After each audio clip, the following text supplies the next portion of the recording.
Welcome back to my YouTube channel Universal Fact by Vaishali.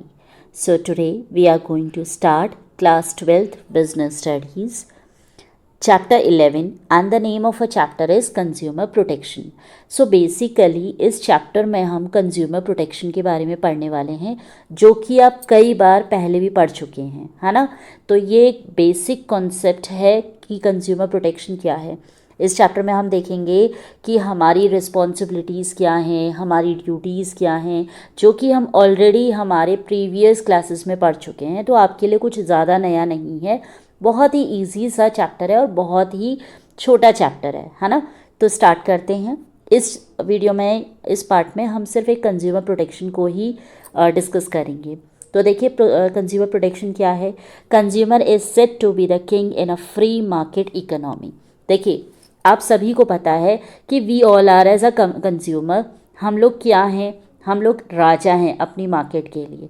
देखिए अगर एक market बन गई है ना, फॉर एग्जांपल आपकी मार्केट है और उस मार्केट में कोई भी कस्टमर या कोई भी कंज्यूमर ही ना हो कुछ भी सामान खरीदने के लिए, तो क्या वो मार्केट चल पाएगी या आगे बढ़ पाएगी? नहीं, क्योंकि जब तक सेलिंग होगी नहीं, जब तक हमारी तरफ से या हम मतलब कंज्यूमर की तरफ से जब तक डिमांड नहीं आएगी ना, तब तक मार्केट में कोई चीज़ नहीं बिकेगी। और जब तक कोई सामान नहीं बिकेगा तब तक उस मार्केट का कोई लॉजिक ही नहीं बनता, है ना।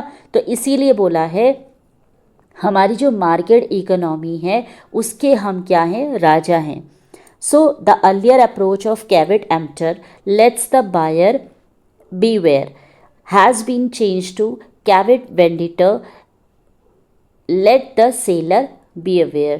तो क्या कहा है, देखो बेसिकली ये बोला है कि पहले की अप्रोच क्या होती थी कि ज़्यादा से ज़्यादा मतलब जितने भी बायर्स हैं, है ना, जो बायर्स हैं उन्हें क्या होना चाहिए, जागरूक होना चाहिए, उन्हें अवेयर होना चाहिए। लेकिन आजकल के टाइम पे कहते हैं कि जैसे जैसे जनरेशन बदल रही है तो यहाँ मार्केट की सोच भी बदल गई है। यहाँ पर कहते हैं कि जो सेलर है ना वो भी क्या हो गया है, अवेयर हो गया है, ठीक है, उसे भी ज़्यादा नॉलेज हो गई है।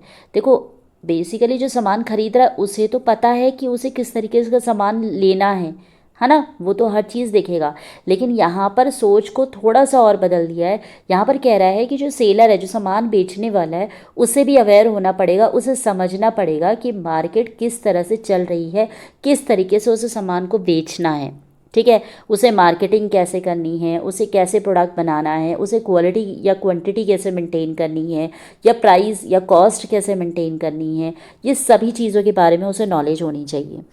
आगे देखिए, with the growing competition and to push up the sales businessman indulge in exploitative and unfair trade practices. तो कह रहा है देखिए मार्केट आजकल के टाइम में बहुत ज़्यादा बूस्टअप हो गया, बहुत ज़्यादा बढ़ गया है।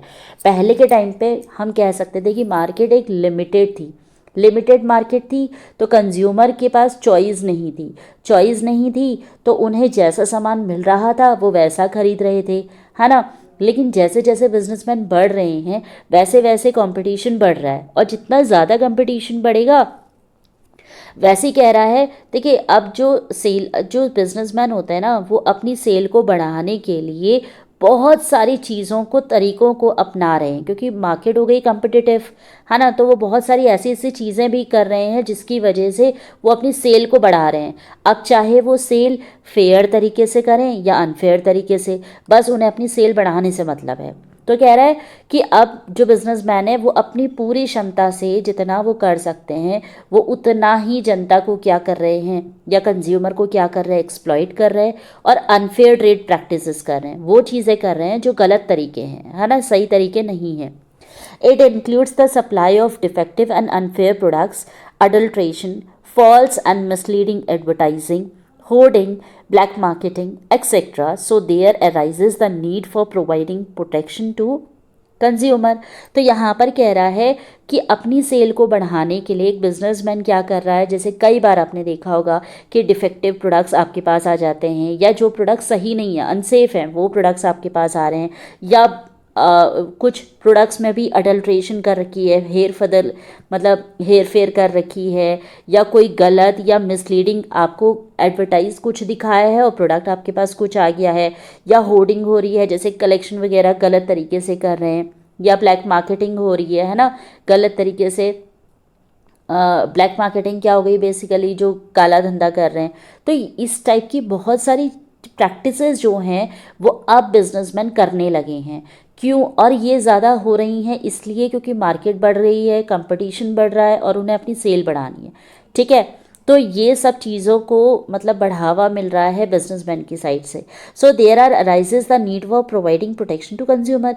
और इसीलिए कंज्यूमर के लिए बहुत ज़रूरी है इस चीज़ को समझना कि हम जो प्रोडक्ट यूज़ कर रहे हैं क्या एक्चुअल में वो हमें सही प्रोडक्ट सही तरीके से मिल रहा है या नहीं, है ना। तो कंज्यूमर को ये चीज़ समझनी पड़ेगी।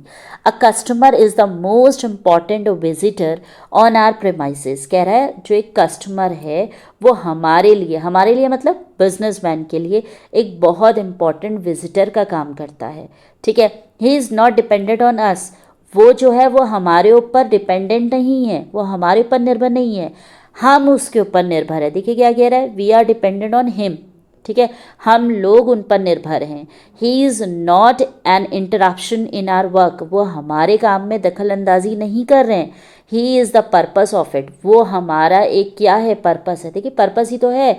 जब तक अगर बिजनेसमैन के पास कंज्यूमर आएगा ही नहीं तो वो प्रोडक्ट किसके लिए बना रहा है, वो प्रोडक्ट तो बेकार हो गया। और अगर आपने प्रोडक्ट बनाया है इसका मतलब आपके पास कंज्यूमर या कस्टमर भी आने चाहिए। तो कह रहा है कि हम लोग उन पर डिपेंडेंट नहीं, सॉरी वो लोग हम पर डिपेंडेंट नहीं है बल्कि हम लोग उन पर डिपेंडेंट है। क्यों? अगर हम प्रोडक्ट बना रहे हैं और वो हमारे पास आएंगे तभी हम सामान उनको बेचेंगे, और जब सामान बेचेंगे तभी हमारी कंपनी को प्रॉफिट होगा, है ना।